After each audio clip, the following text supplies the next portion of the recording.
¿Qué tal? ¿Cómo están amigos y amigas de esta comunidad? Como siempre un gusto, como siempre un placer que nos acompañen, que nos permitan, por supuesto, platicar con ustedes de todo lo que acontece en México y en el mundo, por supuesto. Oigan, a ver, hay un tema aquí que me interesa mucho platicar con ustedes y que se acaba de dar a conocer, bueno, se va a conocer en las últimas horas y es la muerte de Fidel Herrera. Le vamos a presentar al ratito una entrevista con Fabián Estrada y vamos a subirles fragmentos de lo que hablamos de Cedillo y también de Sandra Cuevas posteriormente. Y creo que hasta una de Loret tenemos por ahí. Pero lo vamos a subir, lo vamos a subir. Una disculpa que no esté con ustedes en este momento en el chat, pero pues es una cuestión ahorita de, pues ya saben, del descanso y todo eso que nos han recomendado un poco. Por eso hoy no estamos con ustedes ya para cerrar este día aquí en la noche. Pero bueno, el día lunes recobramos las actividades sin ningún problema. ¿Cuál es la nota? Pues la nota en este momento es que el ex gobernador de Veracruz, Fidel Herrera, falleció este viernes tras varios días hospitalizado por complicaciones en materia de salud. Esto lo dio a conocer su hijo, Javier Herrera Borunda, diputado federal del Partido Verde, en su cuenta de X, quien detalló que el fallecimiento ocurrido durante la tarde del 2 de mayo, pues ya fue confirmado. Eh, Tuvo por ahí frases, que bueno, no voy a cuestionar ni mucho menos, porque pues uno cuando se refiere a su familia, ¿no? Pues obviamente tiene una apreciación muchas veces diferente a la de la realidad. Antes, en su cuenta de X, el senador del Partido Verde Ecologista de México, Manuel Velasco, publicó el pésame por el deceso de quien gobernó Veracruz del 1 de diciembre de 2004 al 30 de noviembre del 2010. También Alito Moreno, Alejandro Moreno, pues lamentó el fallecimiento de Fidel Herrera, quien nació en 1949 en Nopaltepec, Veracruz. Era abogado, era orador, era político, autor de libros sobre temas constitucionales, fue miembro del PRI durante toda su vida. No, su último cargo público fue durante el gobierno de Peña Nieto, se desempeñó como cónsul en Barcelona de 2015 a 2018. Tuvo fuertes diferencias en su momento con su sucesor, ¿no? Con Javier Duarte, ¿no? Con quien incluso se acusó mutuamente de malversación de fondos, de corrupción, de vínculos con el crimen organizado, pero bueno, ahora en el momento de la muerte, pues hay gente que piensa o cree que con el fallecimiento de alguien se curan todos sus pecados, ¿no? Javier Duarte lamentó que no se hubiera podido despedir de él personalmente, y bueno, es un poco complicado porque Duarte está preso, ¿no? Entonces no sé si lo hizo con el afán de recordar que Fidel Herrera se fue impune de todos los delitos que se le acusan y que no se pudieron ver en la prisión, o de plano fue una forma de expresarse pensando precisamente en que le hubiera gustado estar libre para hablar con él. El caso de Duarte es un personaje muy paradigmático, muy caricaturesco, pero que siempre tiene un doble lenguaje, y no porque sea muy brillante, ni mucho menos, sino que es parte de su estructura política, de su formación política, decir una cosa y la famosa doble jiribilla, ¿no? Duarte está preso desde 2017, está en el reclusorio norte, y bueno, eso fue lo que publicó, las condolencias precisamente a la familia de Fidel, Herrera. Dijo que habían tenido una relación muy cercana, que había sido su director de tesis en su licenciatura, fue su testigo en su boda, padrino del bautizo de su hijo, su jefe, su maestro, su amigo, hombre de una inteligencia y habilidad excepcional, reconocida por propios y extraños, aparte de haber sido uno de los mejores gobernadores de Veracruz en toda su historia. Le digo que estos personajes viven de verdad viven en su propio mundo. Rubén Moreira también, por supuesto, se expresó. Si uno lee las condolencias de los priistas, te confirman por qué el PRI está como está, ¿no? Esa doble moral, esa hipocresía, esa solemnidad bastante, pero bastante corrupta, que únicamente muestra esa vieja omerta, ¿no? Prácticamente, o esa yo rasco la espalda y tú rascas la mía, ¿no? Y te quieren poner al personaje fallecido como que fue un personaje maravilloso y sensacional y un gran político. No, no lo fue, esa es la verdad, no lo fue.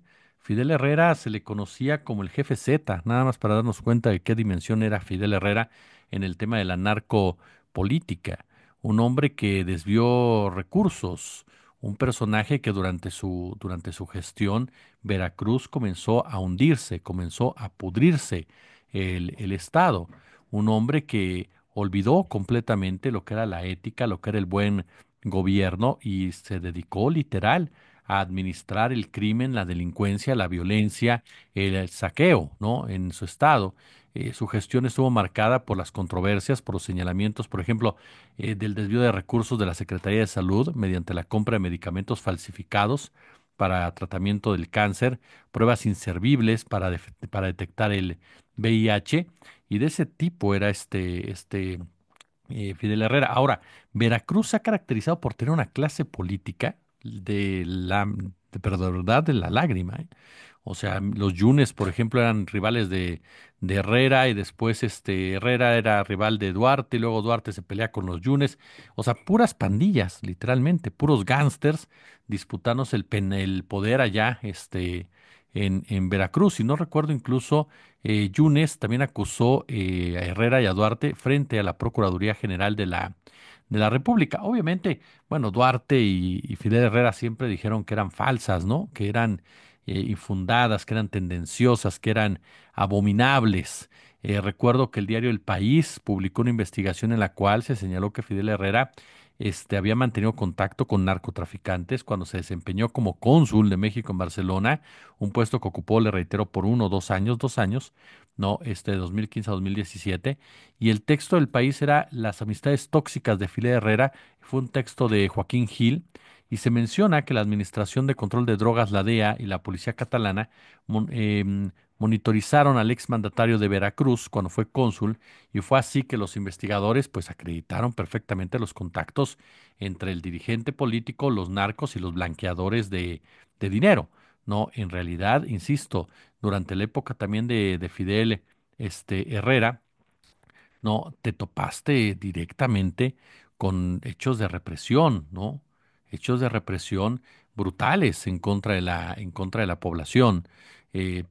Comenzó entonces ya la policía a actuar sin decoro, ya como sicarios con placa en varios lugares de Veracruz, sobre todo la policía estatal, y en algo que se intensificó y se profundizó hasta la saciedad con Duarte. Bueno, comenzó precisamente con Fidel Herrera. Y esto se debía a que los Zetas operaban con total libertad en el estado de Veracruz. Sometieron a la población para que Herrera pudiera gobernar a sus anchas y sin ningún tipo de problema. Les abrió la puerta de par en par y él era el que coordinaba, por supuesto, el que tenía nexos en notarías, nexos en medios de comunicación, nexos en hospitales, en negocios. O sea, fue un pulpo corruptor, Fidel Herrera. Incluso está el caso concreto también del homicidio de la periodista Regina Martínez, ¿no? Regina Martínez, que han pasado ya varios años y que está en la total impunidad. La justicia no llega, a final de cuentas, para quien fuera reportera de Proceso y que fue ultimado en el baño de su casa en Jalapa. Esto fue en el 2012. Incluso hubo una investigación de Cartel Project que puso elementos interesantes en el caso. Fue una iniciativa periodística de Forbidden Stories que junto con diversos colaboradores narraron historias, y ahí, por ejemplo, se sitúa el Proyecto Cártel, que es una red internacional de periodistas de investigación cuya misión consistió en continuar el trabajo de reporteros amenazados, censurados o bien asesinados. Y en ese caso salió a la luz la relación en las redes establecidas de los últimos gobernadores del PRI en Veracruz, Fidel Herrera y Javier Duarte, con los Zetas, ¿no? Y algo que esta Regina Martínez había denunciado también en vida. De acuerdo con lo publicado en la investigación, la autoridad local cometió errores en el caso legal que pretendía brindar justicia al homicidio de la periodista, y hubo una campaña de desprestigio, de notas falsas en redes sociales, todo orquestado por el gobierno local.